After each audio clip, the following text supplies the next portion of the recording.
So this is an example of what I think is parallelism in the Moroccan society.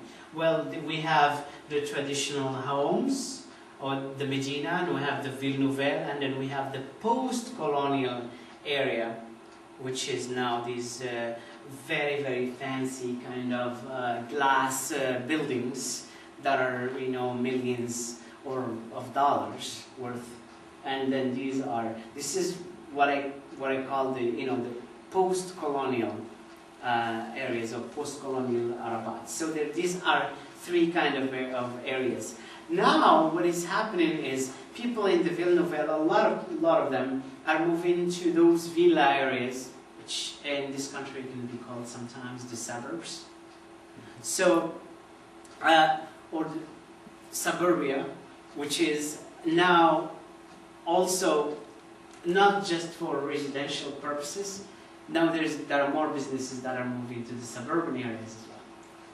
So there's a lot of changes that are actually happening. But in terms of the culture, what I'm noticing is that in Morocco, and you will also notice that, is traditional culture and the modern culture are coexisting together tremendously.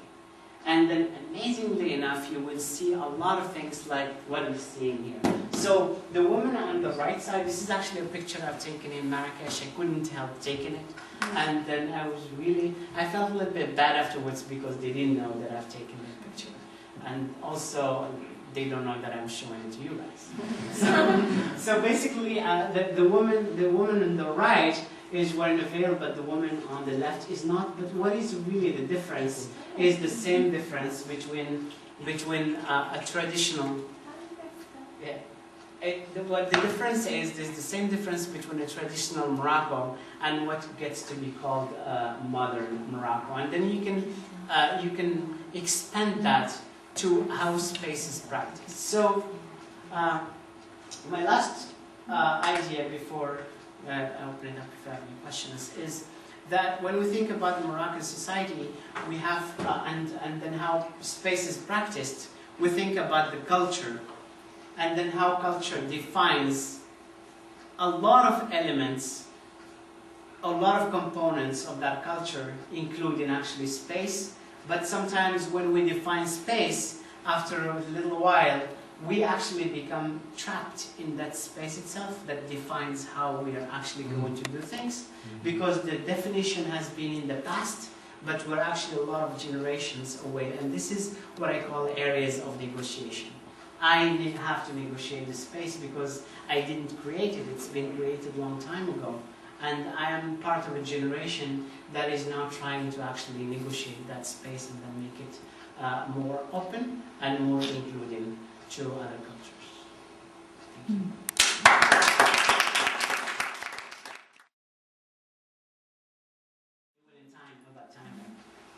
Thank you. I think that there may be some students who need to leave to go back to their language classes, and if so, you should feel free to. Yeah, please. Thank you. Thank you.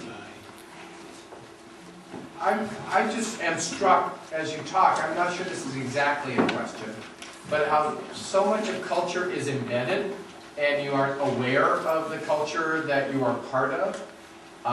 So when you talk about space in Morocco, I'm thinking about how I am trapped in my own conceptions of space here. And I'm wondering if leaving, after you left Morocco, did you see things differently when you look back at Morocco?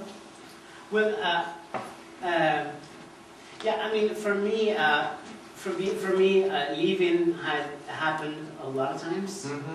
You know, I left my village and I left other places and I left the town where I studied and I left the town where I lived before. So actually leaving has always been happening, and my heritage, or the heritage of my family, is a nomadic heritage, so there's a lot of moment and there's a lot of reflecting back. But yes, a lot of things I look back at, well, after having left Morocco, I look back and I think about them. But working with study abroad students and experiments and elder hostel and has helped me actually think through the lenses of the participants in my programs, and then be in their shoes when they are there. So I really have to anticipate a lot of things, and their questions made me actually think about a lot of things.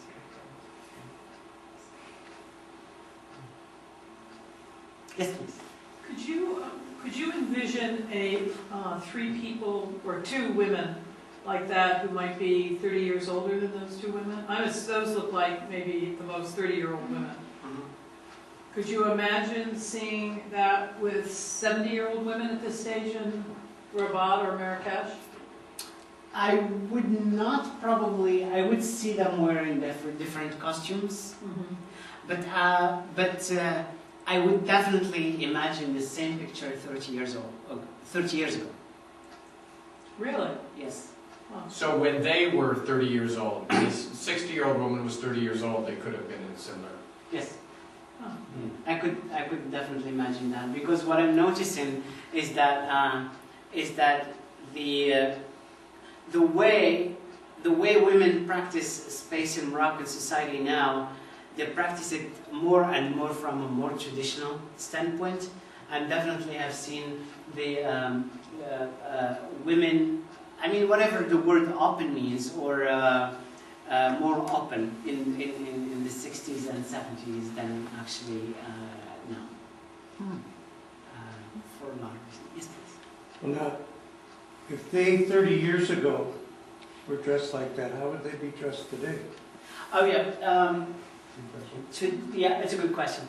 Today, well, the same woman might probably be 55, right, or something like that. A lot of women would have something like a cover of their head, and depending on what class they belong to, and depending whether they are religious or not religious, if they are in a city or in the countryside, that will define also what they're going to be wearing. But I don't know if a urban Moroccan woman in her 50s would be wearing a costume, or would be wearing the same like the woman in the left. Well, neither was she in the United States. Yes, probably. yeah, that's what I